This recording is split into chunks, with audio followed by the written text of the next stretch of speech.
I was living in New York, working in fashion, building shoes, listening to metal, raising my cat Randy, and thinking my life was turning into something real. I had started a shoe brand called Zurich. Mike McCaleb came into that world.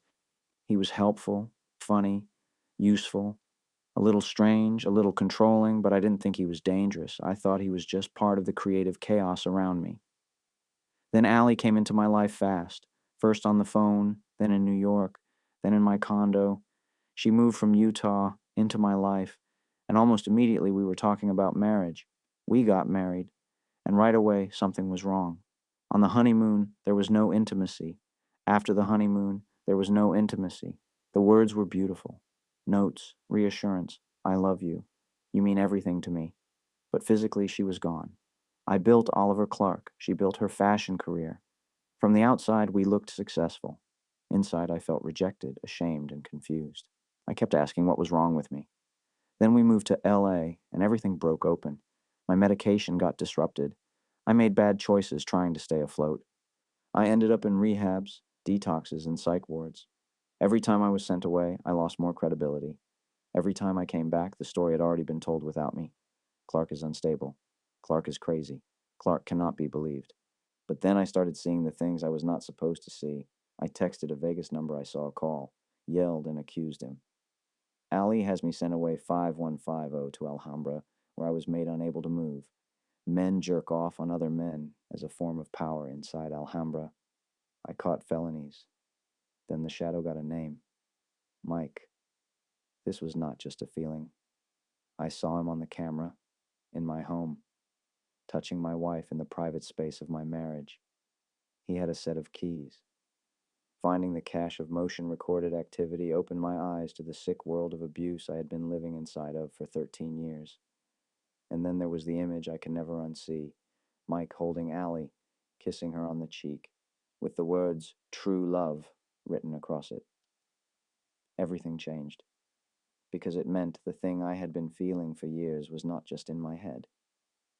There was another man in the house, watching me for a decade through the camera on my dresser, watching me masturbate, watching me cry, watching Ali engage in his fantasy. There was another story happening inside my life, and I was being told I was insane for seeing it. Then the cameras became the nightmare. The footage showed men coming into my apartments. It showed people inside my home when I was gone. It showed that my private space was not private. It showed that the house I was paying for, the house I was trying to build a family in, had become a place where other people were entering, using it and hiding it from me. I could hear things, I could see pieces, I had footage, but the full story was always just out of reach. The front door footage did not always match what I was hearing. The timing was wrong. Pieces were missing. It felt like someone had access, like someone could watch the cameras, manage the evidence, and erase the parts that would have made it impossible to deny. My home stopped feeling like a home. It felt like a stage. Men were coming in. Mike was on camera. Allie was with him. The image said true love. And somehow I was still the one being treated like the problem. That is how bad it was. It was not only betrayal, it was being made unbelievable inside my own life. And while all of this was happening, I was losing time with Olive. That is the part I can't get back. When I went to the psych ward in September, I lost 6 weeks of her life, 6 weeks of mornings, baths, meals, tiny words, little changes. Then I lost more time recently as the same story kept being used against me. Unstable, dangerous, unbelievable. I was sent away and discredited while other people protected the lie. They protected the affair, they protected Mike, they protected the secret life that was happening inside the home I was paying for, inside the marriage I thought was real, around the daughter I loved. I made mistakes. I was unstable at times. I acted out. I know that. But being unstable does not mean every shadow was imaginary. Mike was on the camera.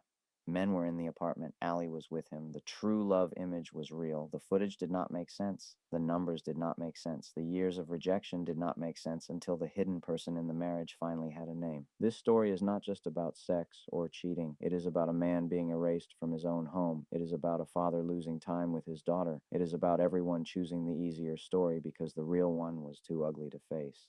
And now I am done letting them tell it for me. I am going to tell it cleanly. I am going to tell it with evidence. I am going to survive it, and I am going to become the father Olive still deserves.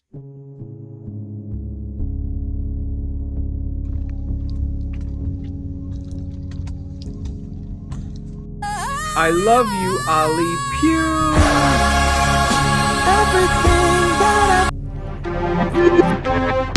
Hey, my name is Mike McHale.